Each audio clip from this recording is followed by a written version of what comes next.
Blog में आपका स्वागत है। आशा करती हूँ आप सब जहाँ कहीं भी होंगे स्वस्थ होंगे और खुश होंगे। आज मैं आपके साथ शेयर करने वाली हूँ कि वृद्धा आश्रम में पेरेंट्स क्यों आज के डेट में बहुत ज़्यादा जा रहे हैं। ये सारी चीज़ें बहुत देखने और सुनने को मिल रही है। जितना हम और कुछ नहीं देख रहे हैं उससे ज़्यादा हमको सुनने को वृद्धा आश्रम में पेरेंट्स देखने को मिल रहे हैं। आखिर ऐसा क्यों हो रहा है, आज इसी के बारे में हम लोग डिस्कस करने वाले हैं। तो शुरुआत करते हैं बिना देर किए हुए वीडियो का। पहले बात कर लेते हैं बच्चों की कि अपने पेरेंट्स के साथ ऐसा क्यों कर रहे हैं। ऐसा उनको नहीं करना चाहिए, ठीक है। तो पेरेंट्स हैं वो आपके, अच्छे हैं या बुरे हैं जो भी है, आपको जन्म दिए, आपकी परवरिश किए, आपको पढ़ा लिखा करके उस काबिल उन्होंने बना दिया कि आप अपने पैर पे खड़े हो गए हैं, कमा रहे हैं, खा रहे हैं, बस आपके लिए उतना ही बहुत है। अगर आप खुद कमा खा सकते हैं तो 2 टाइम की 2 रोटी तो उनको दे ही सकते हैं, खिला ही सकते हैं। उतना उससे ज़्यादा आप दिन भर में खर्च कर देते हैं अपने ऊपर, अपने बच्चों के ऊपर, या फालतू के ही ऐसे खर्च हो जाते हैं। तो आखिर यार हम लोग ऐसा क्यों करते हैं, अपने ही पेरेंट्स को वृद्धाश्रम में भेज करके अपने यश की क्यों शर्मिंदगी करें। आपके नात रिश्तेदार जहाँ कहीं भी सुनेंगे, जो देखेंगे आपके बारे में, वो क्या सोचेंगे कि हाँ ये अपने पेरेंट्स को, अपने माँ बाप को वृद्धाश्रम में छोड़ दिया है, इसका लड़का या इसकी बहू ऐसा कर दी है। तो आज का वीडियो हमारी बहनें हों या हमारे भाई हैं, दोनों के लिए है, या बुजुर्ग माँ बाप हों या कोई भी पेरेंट्स हों, ये वीडियो हम सबके लिए है और ये ज़्यादा ध्यान देना है। और आज का वीडियो हम सबको ज़रूर ध्यान से सुनना है और वीडियो को आप अंत तक देखेंगे तो हम सब पेरेंट्स के लिए है। चाहे हम बहुएं हों या कल हम भी पेरेंट्स बनेंगे, हमारे बच्चे हैं, हम सबके नॉलेज की ही बातें हैं। और ये चीज़ हर पेरेंट्स को, हर बहन बेटी को, हर बहू को, हर भाई लोग के लिए है। इसको आप अंत तक जरूर देखें। तो आप, मैं बात कर रही थी कि हम करें, हम सबको कभी भी आपके नात बात कहीं पे रहेंगे, आपको सुनेंगे हाँ ये तो अपने बच्चे को, अपने पेरेंट्स को वृद्धाश्रम में छोड़ दिया है, इसका तो ऐसा है, इसका बच्चा ऐसा है, इसकी बहू ऐसी है। आपने इतना ज़िंदगी भर किया, आप जब से आए, आप हो जो भी है, आपने शुरू से इतना सब कुछ किया। थोड़ा टाइम के लिए अपनी इमेज, अपने घर की, अपने पेरेंट्स की, अपने बच्चों की इमेज क्यों खराब करने का। जैसे आप अपने बच्चों की देख रेख कर सकते हैं, वैसे बुजुर्ग माँ बाप हैं। मैं समझ सकती हूँ कमियाँ होती है, हर एक पेरेंट्स में ही कमियाँ हो जाती हैं, कोई कोई बच्चों में कमियाँ हो जाती है, कोई कोई पेरेंट्स में कमियाँ हो जाती हैं, जिसकी वजह से आज के डेट में ये दूरियाँ आ गई हैं और वृद्धाश्रम में पेरेंट्स जा रहे हैं। अगर आप कुत्ते पाल सकते हैं, हम अब औरों को दान धर्म कर सकते हैं, तो अपने माँ बाप को पाल ही सकते हैं, उनका भरण पोषण हम कर सकते हैं। और नहीं तो ठीक है, उन्होंने हमारे लिए क्या किया, हमको क्या दिया, ये सब छोड़ देने का। ये बस इतना सोचो हमारा कर्तव्य, उन्होंने हमको इस दुनिया में ले आया है, हमारे लिए इतना ही मायने रखता है कि ठीक है उन्होंने हमको इस दुनिया में लाया, हम हमारे लिए ही बहुत बड़ी बात है, हमको पढ़ा लिखा करके उस काबिल बना दिया। तो आप, हमारी बहनें जो सुन रही हैं, हमारे भाई लोग भी सुने, आप कृपा करके अपने माँ बाप को वृद्धाश्रम में ना छोड़ें, ये आपसे मेरी विनती है। अपने यश को नष्ट ना करें, अपनी कीर्ति को कलंकित भी ना करें, क्योंकि एक कलंक जो होता है आपको, अपने बच्चे को, हर एक को उसमें ढकेलता जाता है। और कहीं न कहीं उनकी दुआ, उनकी बद्दुआ, माँ बाप कभी बद्दुआ नहीं देते हैं, उनकी बद्दुआ भी दुआ बन कर के ही लगती है। तो अगर आपके हुए पेरेंट्स ऐसे तकलीफ उठाएंगे तो किसी को भी नहीं अच्छा लगता है, कहीं ना कहीं वो आपको भी क्षति पहुंचाती रहेगी कि हाँ मैंने अपने माँ बाप को वहाँ छोड़ दिया, नहीं छोड़ना चाहिए। अगर आपके बीच में कुछ ऐसा मनमुटाव हो तो सॉल्व कर लीजिए, नहीं तो आपके पास आपने, भगवान ने आपको हाथ पैर दिया है, अगर उन्होंने कुछ नहीं भी दिया है तो आप उनको उस काबिल होकर के दिखा दीजिए कि हाँ आपने मुझे नहीं दिया, आपने मेरा यहाँ पे सहयोग करना था, जिस विषय में आपकी उनसे बात हो, आपकी नाराज़गी हो, वो आप प्रूफ करके उनको दिखाइए कि देखो आपके सपोर्ट, आपके सहयोग के बिना मैं इतना आगे बढ़ गया और मैं वो सारी चीज़ें हासिल कर लिया जो कि हमको करना चाहिए। किसी के सहयोग के बिना, ठीक है। आप उनको प्रूफ करो, आप उनका अरे मम्मी कब से बोल रहा हूँ, बोलो। बंदा प्रूफ करके दिखाइए। जिन्होंने आपको सपोर्ट नहीं किया, जिन्होंने कहीं पे आपको एक पैसे की सहयोग नहीं किया, आपको ज़रूरत थी, आपके लिए उन्होंने कहीं खड़ा नहीं हुआ, वो चाहे पेरेंट्स हों या आपके कोई रिलेटिव हों, ठीक है। आप उन्हें प्रूफ कर दीजिए और आप उनके यहाँ उनके सहयोग के लिए खड़े हो जाइए। वो चाहे माँ बाप ही क्यों ना हो, वो चाहे अगले के लिए किया आपके लिए नहीं किया, ये सारी बातें हम सबको क्षति पहुँचाती है, हम सबको भी तकलीफ़ होती है, चाहे किसी के भी साथ हो, वो सबको तकलीफ़ होती है।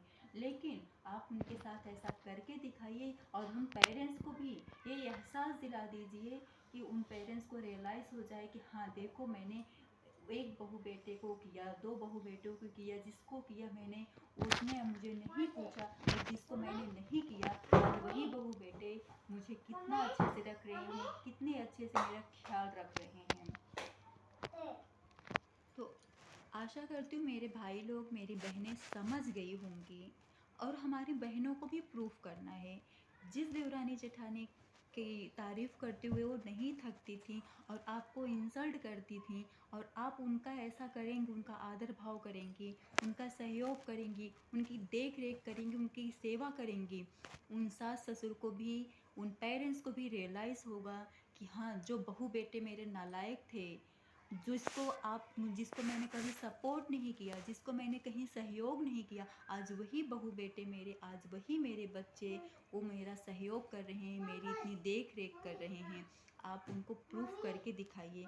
ये मेरी बहनों से भी गुजारिश है और मेरे भाई लोग से भी यही गुजारिश है कि अगर उन्होंने आपका नहीं भी सपोर्ट किया, कुछ किया, फिर भी आप प्रूफ करिएगा ज़रूर, वो चाहे मेरे भाई हों या बहनें हों। अब बात करते हैं पेरेंट्स की। आखिर उनको ये प्रॉब्लम का सामना क्यों करना पड़ रहा है, उनको वृद्धाश्रम में क्यों जाना पड़ रहा है? आखिर कोई बच्चा अपने माँ बाप को वृद्धाश्रम में क्यों भेजेगा? सब एक जैसे तो नहीं हो सकते हैं, ठीक है। अगर आपने ऐसा कुछ किया, आप बहुत अच्छे थे, तो बच्चा आपको क्यों भेजा? पहले के टाइम पे तो ऐसा कुछ नहीं होता था, चाहे बच्चे नालायक होते थे या पेरेंट्स नालायक, जिंदगी बची ही कितना है, मैंने कमाया ही किसके लिए है? अगर वो मुझे मारता है, कोई भी करता है, बुढ़ापे में मेरी सेवा करे या ना करे, है तो उसका ही। तब भी तो नहीं कोई बच्चा वृद्धाश्रम में भेजता था।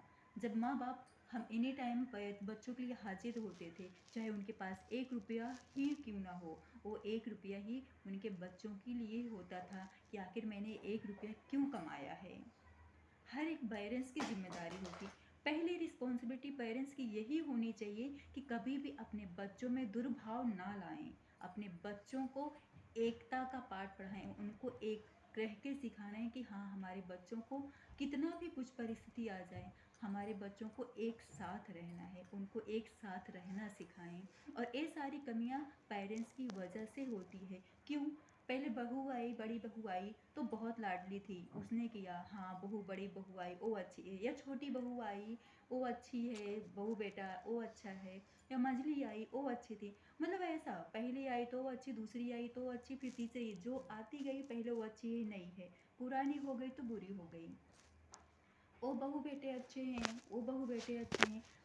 ऐसा कर करके एक अपने बच्चों में ही, वो चाहे बहू के साथ हो या बेटों के साथ है, उसमें दुर्भाव पैदा कर देती हैं। अरे वो मेरा लड़का तो बहुत अच्छा है, वो इतना कमाता है, और वो बेटा ऐसा है, वो नहीं कमाता है तो आपका ही ना, बच्चे तो अपने ही हैं, चाहे वो कम कमाता हो या वो कैसा है आपका। तो आप अपने मुंह से ऐसा करके अपना इंसल्ट मत कराइए, क्योंकि वक्त कोई नहीं देखा है, किसी का वक्त कब पलट जाए वो किसी ने नहीं देखा है। तो पहले तो पेरेंट्स से मैं रिक्वेस्ट करूँगी कि वो अपने बहू में, अपने बेटों में एक बात ना लाएं कि हाँ वो बहू बेटी अच्छा है, वो बहू बेटा नहीं अच्छा है, वो बहू बेटा इतना मेरा करता है, वो बहू बेटा मेरा इतना नहीं करता है। पहले तो ये ना करें। दूसरा भी आप पेरेंट्स के लिए है कि आप कभी भी किसी भी बच्चे को चोरी से कोई भी चीज़ ना दें। कि हाँ लो बेटा, किसी उस बहू बेटे को आपने इतना निकाल के दे दिया, आपके पास इतना पैसा है, आपने दे दिया, उसको ज़रूरत आया, उसको ज़रूरत पड़ा तो आपने दे दिया, और उसने मांगा तो आपने उसके पास, अरे मेरे पास तो है ही नहीं, मना किया, मेरे पास नहीं है, आप ऐसा बोलोगे। फिर उस टाइम पे जब भी आप चोरी से दोगे और जब बात आएगी, अगर वो बहू बेटा आपका सेवा सत्कार नहीं करेंगे, तब आप कैसे बोलोगे हाँ मैंने आपको दिया, आपने नहीं किया। अगर आप हाईलाइट करके कोई चीज़ दोगे, सबके सामने दोगे, किसी भी बहू बेटे से कुछ मत छुपाओ। अगर आपके पास 1 रुपये है तो 25 पैसे आप उसमें से अपने लिए बचा के रख लें, कोई भी पेरेंट्स हो, 25 पैसे दान दे दो, अपने दान पुण्य के लिए रख लो। 25 पैसे जैसे पहले भी बोली कि आप अपने पास रख लीजिए, बुढ़ापे के लिए 25 पैसे आप दान पुण्य करने के लिए ले लीजिए, बाकी बचता है 50 पैसा, वो 50 पैसा आपके पास है, आप उसमें डिवाइड कर दीजिए। किसका है? वक्त किसने देखा है? कोविड के टाइम पे हमने देखा था क्या कितने पैसे वाले थे, उसने उनकी जान बची क्या? बहुत से पैसे वाले थे, उनके पैसे आज किस काम के आ रहे हैं? उनके पैसे किस काम के आ रहे हैं? तो आप ये ना सोचें, बहुत पैसे वाले पेरेंट्स भी वृद्धाश्रम में हैं, तो अभी ये इसका क्या करेंगे? हमारे पास पैसा नहीं है तो इसके लिए हैं, नहीं भी हैं, जिसके पास नहीं है वो जाए तो समझ में आता है, जिसके पास है वो भी जाते हैं, जा रहे हैं, अभी उसका क्या करेंगे? सबसे बड़ी चीज़ है, आप अपने बच्चों में भेदभाव मत कीजिए। बच्चों को कितना भी हो जाए, एक चाहिए उनको कि हाँ कुछ भी हो जाए बेटा, आप तो सब दो भाई हो, 3 भाई हो, 4 भाई हो, आप पहले तो एक साथ रहिए। कौन आज के साथ में जॉइंट फैमिली में रह रहा है? सब अपनी अपनी फैमिली लेके अलग अलग ही रह रहे हैं, लेकिन दूर रह के भी रिश्ता बना रहे, ये सबसे बहुत महत्वपूर्ण रखता है। ठीक है, तो पेरेंट्स को अगर मेरी बातें सुने, वीडियो ज़रूर देखिएगा, आप एक चीज़ ज़रूर करिएगा ताकि आपके साथ ऐसा ना हो। अपने बच्चों में ये दुर्भाव मत लाइए कि नहीं मैंने 2 को ज़्यादा चाहा, तीसरे को नहीं चाहा, मैंने 2 को दिया, तीसरे को के लिए मेरे पास तो है ही नहीं। फिर अगर ऐसा कुछ है तो आप बोल ही नहीं सकते हो हाँ मैंने दिया, वो निकाल देगा आपको घर से, तो तीसरे को तो आपने दिया ही नहीं, तो कौन करेगा आपका? आप कभी भी किसी से, आपके पास जो भी है आप अपने लिए खुशी खुशी उतना बचा के रख लीजिएगा, हाँ मैं मेरे लिए इतना रख रही हूँ और इतना आप लोगों में, दोनों में, तीनों में इतना दे रही हूँ, आप लोग ले लीजिए। अगर किसी को ज़्यादा ही ज़रूरत है, आपने वो किया, उस दूसरे को आया उसको सहयोग कर दिया, तीसरे का आया उसको सहयोग कर दिया, नहीं तो आया सहयोग, दोनों तीनों लोग मिलके कर सकते हैं अगर आपके पास है। जिस पेरेंट्स के पास एक है वो पेरेंट्स के साथ ऐसा करें, उनका भी, नहीं करें तो उनका भी। आप अपने पेरेंट्स को वृद्धाश्रम में तो प्लीज़ ना, का कैसे भी हो, जैसे आपको पूरा लाइफ निकाल सकते हैं, आपको पाल पोस के बड़ा किया, आपको उस काबिल बनाया, तो आप इतना समझ कर ही उनका सहायता सहयोग, आप सेवा सत्कार करके अपना पुण्य अर्जित करें। माँ बाप की सेवा कभी भी व्यर्थ नहीं जाती है। तो बस आशा करती हूँ आप सब मेरी बातों को समझेंगे, वो चाहे मेरी बहनें हों या मेरे भाई लोग हों। वीडियो आप लास्ट तक ज़रूर देखिएगा और चैनल सब्सक्राइब ज़रूर करिएगा, वीडियो को लाइक करिए, शेयर करिए, कमेंट करिए, बेल आइकन को क्लिक करना ना भूलें, जैसे मेरे नए वीडियो के नए नोटिफिकेशन आपके पास सबसे पहले पहुँचे। तो फिर मिलती हूँ एक नई वीडियो के साथ, आपके लिए कुछ अच्छा लेकर के आऊँ ताकि आपको अच्छा लगे। नमस्कार।